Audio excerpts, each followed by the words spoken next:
Salut, Monsieur Tessier, comment ça va? Ça va bien. Ça va bien? Fait plaisir de vous voir. On se voit pas souvent. Ah, ben, c'est comme ça. Aujourd'hui, on veut regarder ensemble quelques photos pour se rappeler nos origines. Ouais, le bon vieux passé. Exactement, exactement. Ouais, ça. L'histoire des sœurs Guy Tessier, c'est une belle histoire qui remonte aux années 70. À l'époque, M. Tessier était producteur de fleurs et de volailles. À l'origine, c'était des serres qui étaient destinées exclusivement pour lui. Et puis, le marché québécois, les producteurs du marché québécois ont vu ces serres puis ont commencé à lui en demander. C'est devenu une entreprise à part entière au tournant des années 90. Avec ces photos-là, on voit où que les sœurs Tessier viennent, où ce que Guy vient. On revient dans le passé, à l'origine, quand on a développé les premiers modèles de serre, c'était réellement pour répondre à une problématique de solidité. Qui plus est, avec nos changements climatiques qu'on vit actuellement, les tempêtes de vent, les tempêtes extrêmes de verglas, de neige, ça fait partie vraiment de la solution d'avoir des produits adaptés au climat. C'est quand même exceptionnel de regarder puis de penser quand on voit la nouvelle usine maintenant 4.0 et ce temps-là, comment il y a eu beaucoup d'améliorations au fil du temps. Ouais, on faisait un peu avec ce qu'on avait. On faisait des miracles. C'était des miracles. On appelle ça des miracles, Guy. On faisait des miracles. Et en 2010, à l'achat de la moitié de l'entreprise, moi, j'ai racheté un nouveau bâtiment ici dans le village de Saint-Damas pour pouvoir supporter l'expansion puis la croissance qu'on voulait vivre dans les années qui étaient poursuivies.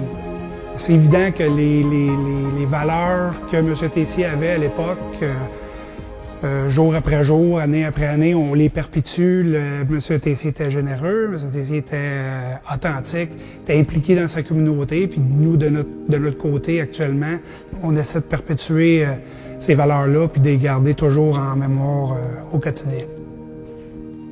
Ouais, puis j'ai bien aimé, moi, retomber ces photos de livraison. Parce que depuis la nuit des temps, on a eu tout le temps autant de fun à livrer ça qu'à les fabriquer, je pense. Fait que c'est vraiment attaché, c'est vraiment attaché à notre ADN, ça aussi. Oui, vraiment bien ça, à les livrer. Partout, là? Partout. Souvent, on a fait des miracles.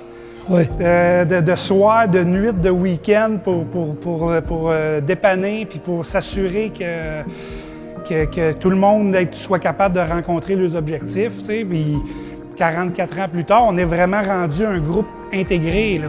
Tu sais, on fabrique, on livre avec une autre entreprise mais qui nous appartient, on installe avec une autre entreprise qui nous appartient, on fait nos fondations nous-mêmes. Comme ça, quand on s'engage, mais on n'est pas dépendant de personne. C'est ça. Pour nous, c'est vraiment le B2B qui est le plus important. On veut être un partenaire, on apprécie nos clients. C'est grâce à eux qu'on est devenu ce qu'on est devenu. Mettons que tu te retournes là 20 ans, mettons dans tes rêves les plus fous, tu pensais-tu qu'on emmènerait, mettons, les sœurs Tessier à ce niveau-là? Ça avait été fait pour ça. Pour terminer, je voulais te remercier d'avoir participé à cette activité, un peu, si on peut dire ça comme ça, parce que même si ça fait 45 ans, puis même si on est tourné vers l'avenir, bien, on garde le passé en tête. Je suis content que tu sois là pour vivre ça avec nous autres. Exact. Fait que je te remercie infiniment. C'est bon, merci. Merci, Guy. C'est toujours fascinant de regarder le chemin parcouru dans les dernières décennies. De la cave de chez M. Tessier à l'origine à aujourd'hui dans nos nouveaux bâtiments. On se rend compte que les valeurs d'origine qui étaient véhiculées par M. Tessier sont encore au cœur de nos préoccupations actuelles. On va continuer de développer l'entreprise avec l'être humain parce que c'est ce qui est le plus important. là.